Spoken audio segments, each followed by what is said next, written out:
Assalamualaikum warahmatullahi wabarakatuh. Apa kabar anak-anak?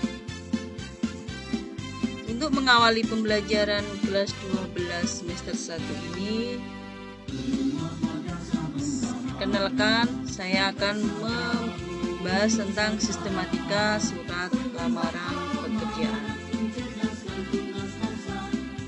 Bersama saya, guru baru kalian, Ibu Trisha Widastuti, guru bahasa Indonesia MAN 2 Mojokerto. Kompetensi dasarnya adalah mengidentifikasi isi dan sistematika surat lamaran pekerjaan. Di materi ini nanti kalian harus bisa menentukan isi dan sistematika dari surat lamaran pekerjaan.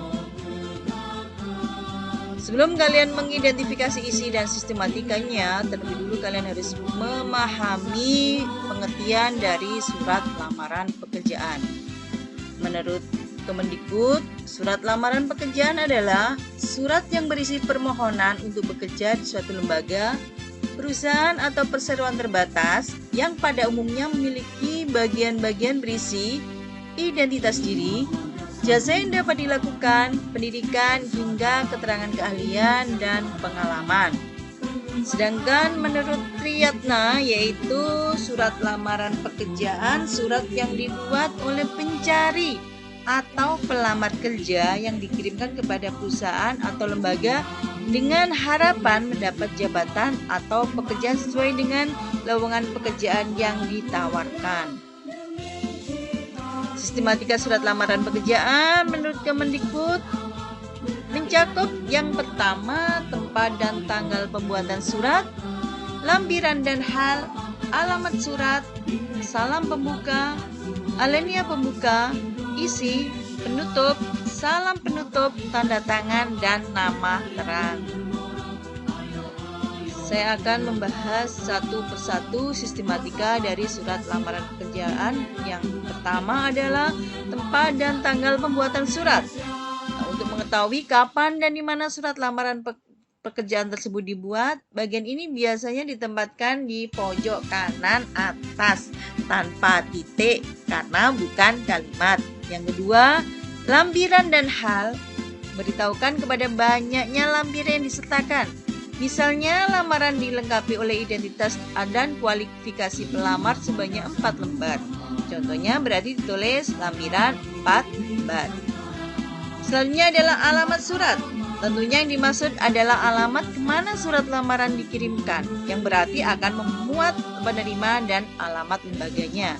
Contoh di situ, yang terhormat Manajemen PT Sukses Mandiri, Jalan Sukarasa nomor 115 Citeruk, Bandung. Bagian selanjutnya adalah salam pembuka. Merupakan salam atau ucapan hormat yang biasa dimulai dengan hormat untuk memulai surat lamaran pekerjaan secara normal. Biasanya contohnya di situ adalah dengan hormat. Selanjutnya bagian alinea pembuka, yaitu merupakan alinea utama untuk menyatakan pernyataan diri. Alinea pembuka dapat menjadi jembatan utama dialog antara surat lamaran pekerjaan dan iklan lowongan pekerjaan. Hal ini penting agar lembaga atau perusahaan yang kita lamar merasa dihargai, karena kita tidak hanya membuat surat lamar yang sama untuk semua perusahaan. Bagian sistematik contohnya dari alinea pembuka ini tergantung dari sumber surat lamaran pekerjaan tersebut. Ada 2 contoh di sini. Yang pertama, berdasarkan kebutuhan yang tercantum dalam lowongan pekerjaan yang saya peroleh melalui internet, saya siap untuk bekerja keras dan memiliki kualifikasi yang relevan.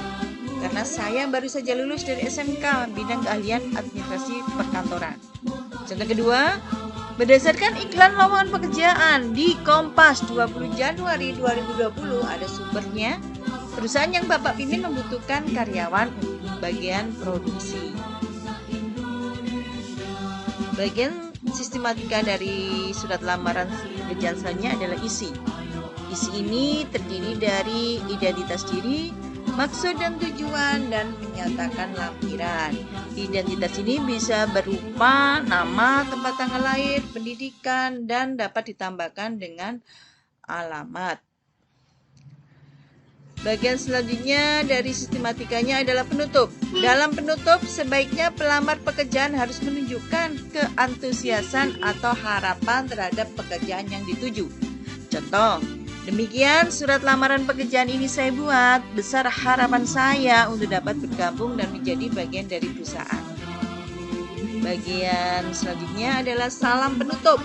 Jika di awal terhadap salam pembuka, tentunya di bagian akhir surat harus dilengkapi menggunakan salam penutup. Salam penutup dapat sederhana, contohnya adalah hormat saya. Bagian terakhir dalam surat lamaran pekerjaan adalah tanda tangan dan nama terang. Hal ini berguna untuk menginformasikan bahwa pelamar benar-benar menulis lamaran tersebut atas keinginan dirinya sendiri. Bagian ini dibubuhkan tepat di bawah salam penutup. Contohnya, hormat saya, tanda tangan, dan nama terang. Nah, ini contoh secara keseluruhan dari surat lamaran pekerjaan. Ada surat lamaran pekerjaan, ada sistematikanya dimulai dari tanggal pembuatan sampai diakhiri dengan penutup.